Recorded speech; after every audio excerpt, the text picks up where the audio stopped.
Happy Saturday, y'all. I hope all is well wherever coast you guys are on. You know, this is another week in review, and I will be going through some stuff that happened within the week. Not going to specify on everything that happened during the week, but stuff that's mainly important. So if you missed this, you can catch the replay or you can catch the video on YouTube, and I'll post some clips to the Twitter account. So I'm just going to go right ahead into the numbers of COVID because we're still in the midst of a global pandemic. So according to the Johns Hopkins University and Medicine website, we have 621,238,233 confirmed cases of COVID-19. So let me say that again. So according to the Johns Hopkins University and Medicine website, the Coronavirus Resource Center, we have 621,238,233 global confirmed cases of COVID-19 around the world. And the global death toll stands at 6,556,850. U.S. confirmed cases are at 96,694,214, and the U.S. death toll is 1,062,560. So again, 621.2 million confirmed cases of COVID-19 around the world. 6.5 million people are dead around the world, and the U.S., which accounts for 25% of the cases. Keep in mind, we are only 4.2% of the population. We have 96,694,214, and we have over 1 million people dead. Now, in terms of vaccination doses, 633,287 Americans took their doses yesterday. So overall, we have 225.9 million people fully vaccinated here at home. That equals 70% of the population. So we're at the president's goal in terms of the vaccination population. So keep in mind, with the fall season arrived, is here. We have still over 600 million confirmed cases around the world. Over 6.5 million people are dead. We almost have 100 million confirmed cases of COVID here at home in the United States. Keep in mind, we're 4.2% of the population. Over 1 million people dead. And yet we only have 70% of the U.S. population fully vaccinated. The president was trying to get to a 70% goal since July of 2021. It is October 2022, and we just hit the president's goal. That is abysmal. It's disappointing. With the vaccine ready, available, and free to us, from big hospitals to local clinics, no one couldn't get the shot because we believed in misinformation. If you took the vaccine, you die. Are we really on that type of wave? It should not taken us this long to get to the president's goal that he had set for July 2021. Let's be clear. July 4th, 2021. He wanted this goal, this 70% fully vaccination goal since July 4th, 2021. This is sad. This is sad that as the country that has free vaccination available to us, we can't even get to the goal that the president wanted since it was free and available to us last year.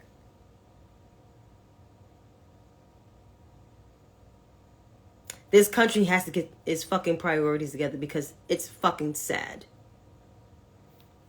But I want to say this, and I'm going to say this earnestly. With the autumn season here, with all these cases of COVID-19 still going up, it's important that we practice responsibility. Because at this point, you got to practice responsibility.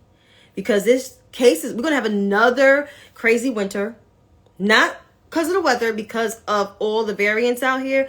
Plus monkeypox. Monkeypox seems like it disappeared in the news cycle, which is crazy. Even though there's kids in other states hospitalized for monkeypox. And then we had the reemergence of polio. Plus cold and flu season on top of all of that. So yeah. So at this point, practice some responsibility. Moving on, we got the midterms here, right? So 30 days. We got 30 days until the midterm elections on Tuesday, November 8th. We got competitive races from gubernatorial races, including here at home in my state, competitive senator races, competitive House races across the country, and even some local municipalities positions at play. We got battleground states like Pennsylvania, Arizona, Georgia, and Florida, all 4 of those states at play, and Wisconsin, and Ohio. And some places we got to defend in terms of senator seats, including in Georgia, Arizona, Nevada, and New Hampshire. So when people ask, what the hell am I voting for? I'm going to tell you this, and I've been saying this. So within 30 days, when you cast your ballot, or if you're doing early voting, that's more powers to you. You're casting your ballot to defend your voting rights, civil rights, including marriage equality, interracial marriage, school choice, Brown versus Board of Education, reproductive rights, all of those things, democracy. You're casting your ballot to save democracy as it's hanging from a very tiny thread. The Republican Party already told you what they were going to do if they were to win both the House and the Senate. Tommy Tuberville, senator from Alabama, already said, F your reparations. So when people ask, what the hell am I voting for? You're voting to save and preserve your rights as a human being. And if you're black, brown, indigenous, you are voting to protect your civil rights. That includes your voting rights, equality. You're voting to protect those things. So if you decide to stay home because the president didn't cancel all your student loans, then you are sadly mistaken, because the Republican Party is not going to protect you. So if you're mad at this message, maybe you need to reevaluate and think about yourself and think about yourself living in this country. Because it's a clash of democracy versus anti-democracy. Which side are you on? And speaking of more election news, we got an October surprise, right?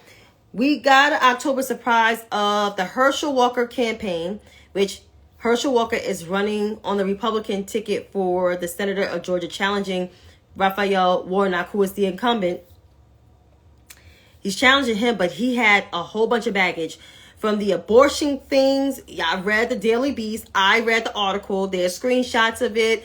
Of course, his son, who is no hero at all, tweeting about his experience, how him and his mom had to move 6 times because his father threatened to basically kill her, right?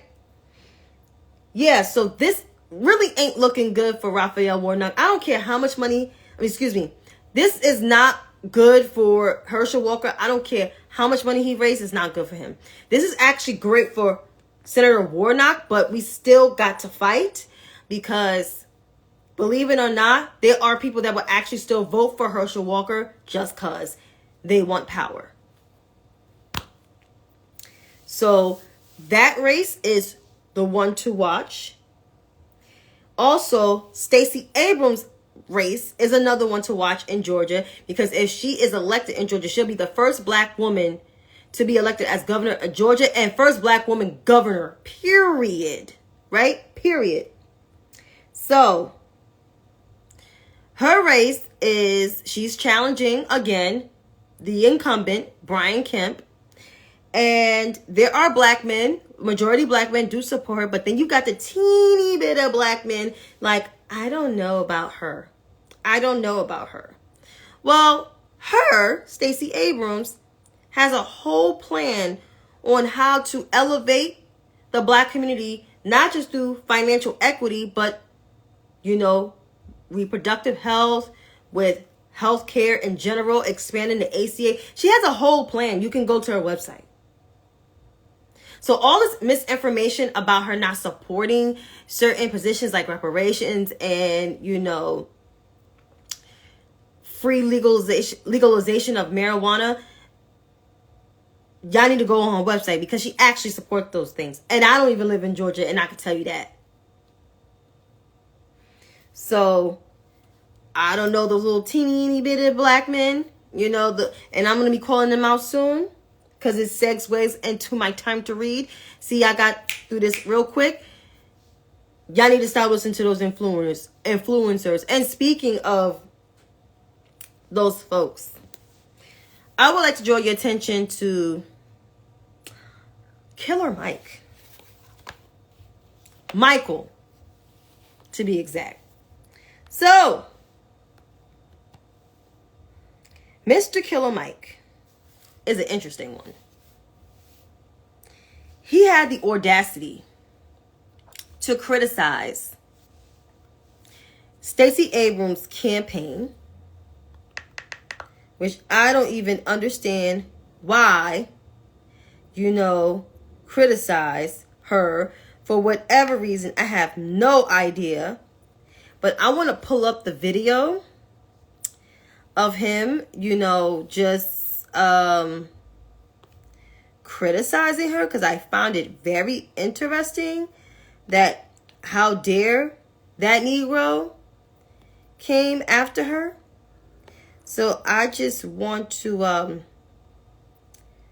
pull up some stuff.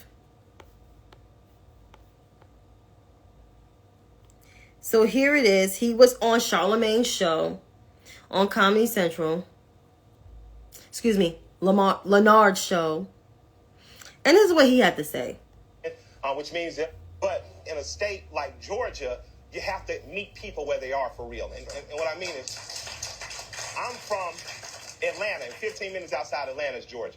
Georgia's 35% black, 35% African American, which means the rest of the people not black, but they are poor, working, and middle class. The guy she's running against is running an effective campaign, and Brian Kemp is running an effective campaign. I would advise, if I was in Ms. Kemp's camp, you need to go everywhere he just went. Ms. Abrams. And Ms. Abrams, you need to go everywhere Brian Kemp just went, because what Brian Kemp did was have an effective week with black people. Wow. And I would love to see her do that, but if she doesn't, that ain't our fault. Woo.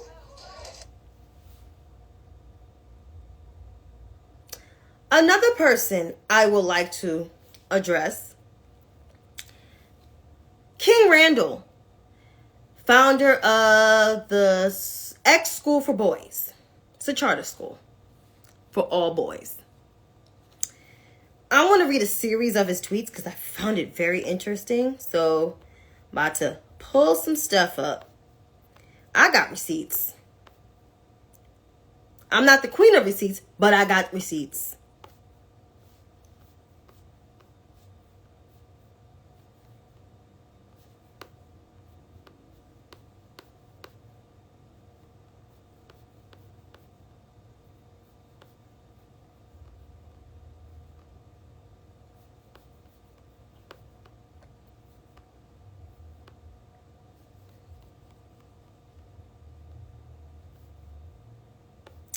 So, here goes a series of his tweets.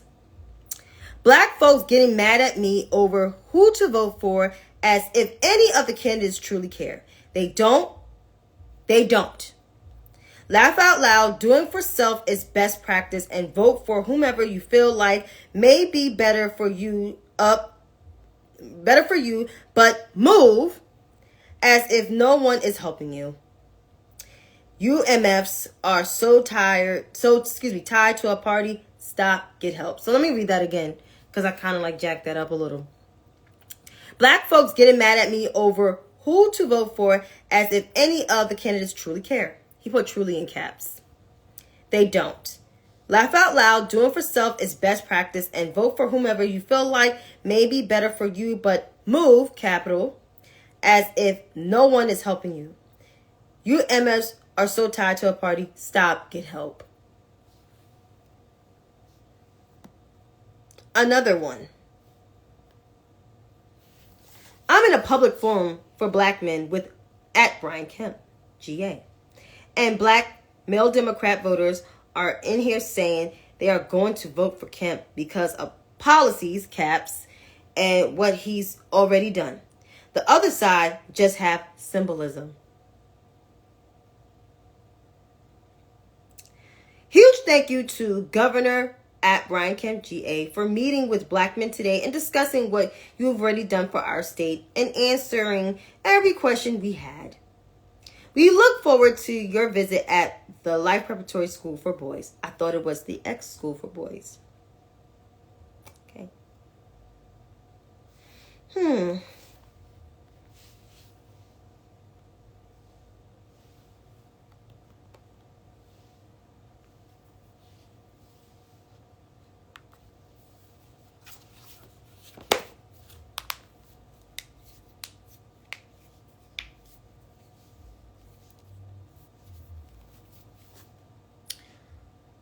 Michael Santiago Render and King Randall.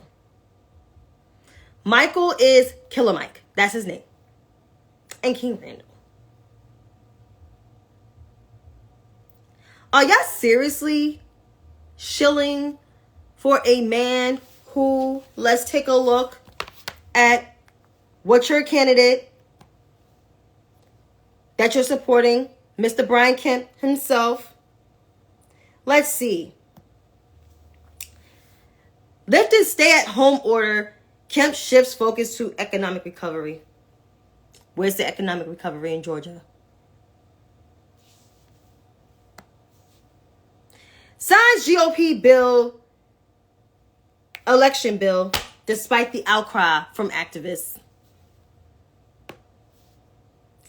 Improperly purged voters from voter rolls. Some people said it wasn't a lie. No, some people said it was a lie, but it's... Listen. Gotta get my thoughts together on this one. So, Michael Santiago Render, King Randall.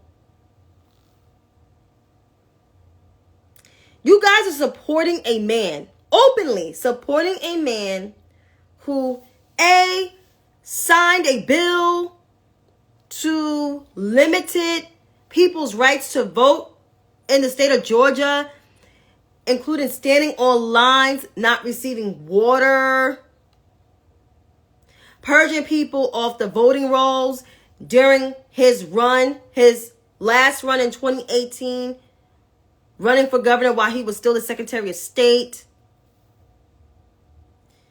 Let's see.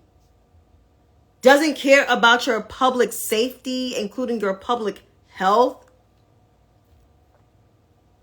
And I'm pretty sure there's more other shit he has done to weaken the success of black people living in Georgia, especially in Atlanta. The man is also a misogynist and a bigot. But Michael and King, this is who you voting for? This your man? This your king? But y'all don't want to vote for the black lady who's actually, supporting reparations and legalizing weed, meeting people where they are. Unlike the guy that y'all claim that he's meeting people where they are. If this man was meeting people where they are, he wouldn't weaken the voting rights protections for black people in Georgia. I'm going to need for Michael and King to do their research, which I'm pretty sure they did. They're just Republicans. We know King is, but Michael claims to be a socialist, but you're ready to cape for a whole entire white supremacist Trumper. It's fucking abysmal. I mean, damn. And King, this is some advice for you. Stop spreading lies about this administration, because this administration is not going to appease to your bullshit. And honestly, you want to keep it real. This administration will actually throw you some grant money if you apply for some grants.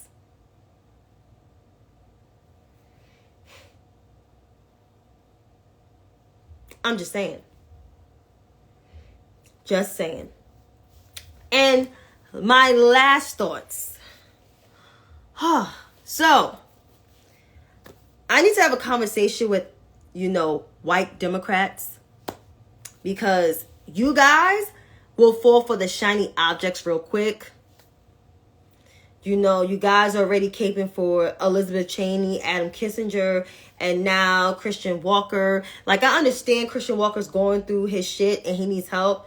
But let's keep in mind that Christian Walker is anti-black, anti-LGBTQ, even though he's part of the community, anti-progression, and anti-democracy. He's an election denier. Why y'all keep falling for these shiny object people? Like, I don't get it.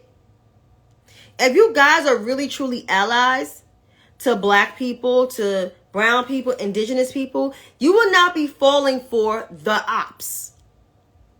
Because these people are the ops to communities of color and other marginalized communities. I'm going to need y'all to cut that shit out, because that shit is annoying. And there's another thing for, white liberals, white Democrats. You guys are the lowest voter turnout for Democrats. As a whole. Like, majority. Like, why the majority of white women keep voting for the GOP when the GOP has openly said that they were going to strip the rights for you to choose, the right for you to vote, all your rights, and you still keep voting for these people because you don't like the messaging from the Democratic Party? They're not fighting enough for you? Last time I checked, they are the party that's actually fighting for you. Because the GOP has applauded the stripping of Roe versus Wade. But y'all don't know if y'all can vote for Democrats because of inflation or because they didn't cancel all my student loans. Are you fucking serious? That's a place of motherfucking privilege. I'm gonna need for y'all to get it together, because black women vote for the Democratic Party over 90% versus your little 40-something percent. And some of y'all in the 40% crew, let me tell y'all something. The not all white women crew, y'all need to have those tough conversations with the 50% of your sisters that keep voting for the GOP. Because white women since 2016 has consistently voted for the GOP in higher numbers. Like, the numbers keep getting ridiculously high. It's grotesque. So y'all need to have those conversations with them and stop coming for black women that keep telling y'all to keep having these conversations with them. Because guess what? If y'all don't get it together, our democracy will be in trouble. Don't bring up, well, Hispanic people and black people, you know, some of y'all keep voting for the GOP. No, it's your demographic that voted for them in high numbers consistently. I'm going to need for y'all to get it together. We got 30 days. You can make miracles happen. If y'all can turn out at all like the cookouts and, you know, all your tea parties and everything, you can turn out for the goddamn elections. And you can convince your white brothers and sisters to vote blue. That's all I'm saying. But until then, folks, I am wrapping up.